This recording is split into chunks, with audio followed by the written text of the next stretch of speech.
260 kilometr yurib toqqa borib qaytyapmiz. Asabimni gitara qilib chalishdimi? Albatta. Allohim yaratgan barcha go'zalliklarni ko'rib, uni qudratiga tan berishlarini istayman.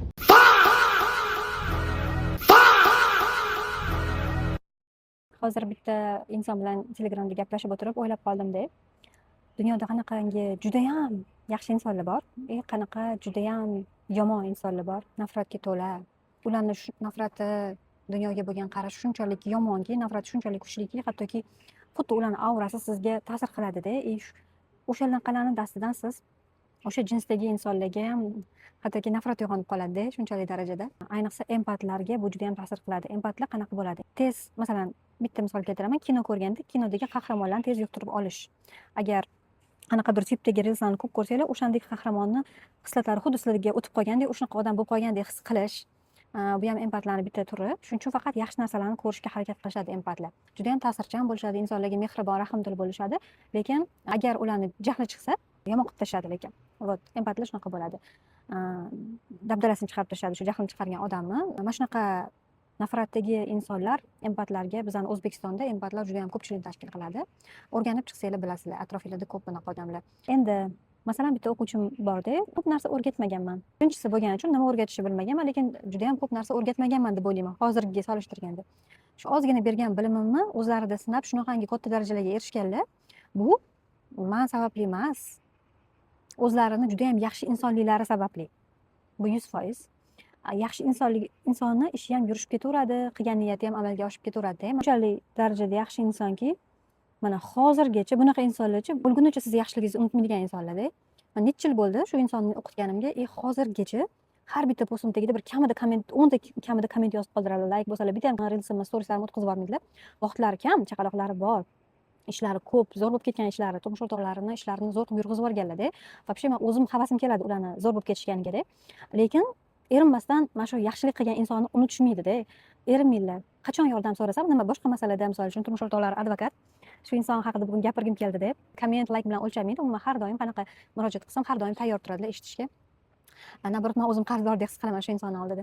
Yaqinda yana bitta shogirdim keldilar.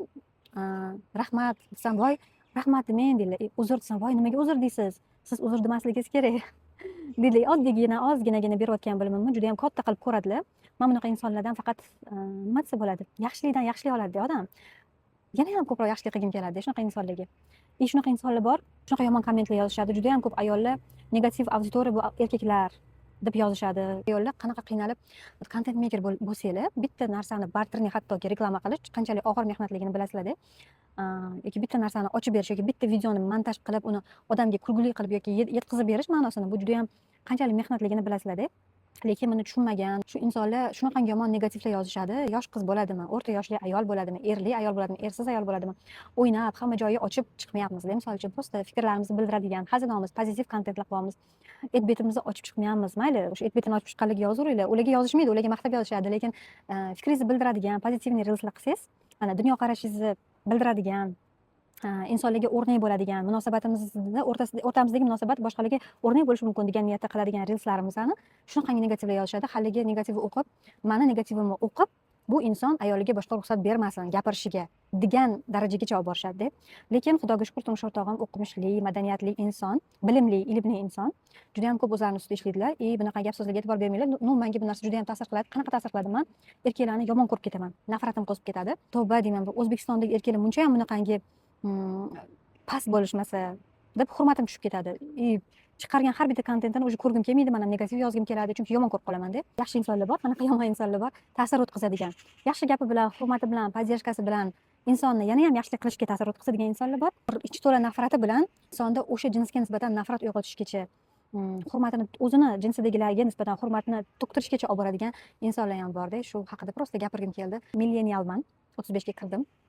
Har bitta harakatimdan nimadir o'rnak berishim kerak degan qonun qoida bilan yashayman-da. Reels qilsam, kontent qilsam, foydasi tegishi kerak degan qoida bilan. Prosta tak emas-da. Endi qonun qoida miyada shunaqa bizda o'rnatilgan. Shuning uchun men o'ylayman, bu reelsimdan kimgadir o'rnak bo'lsa, juda ham xursand bo'lgan bo'lardim.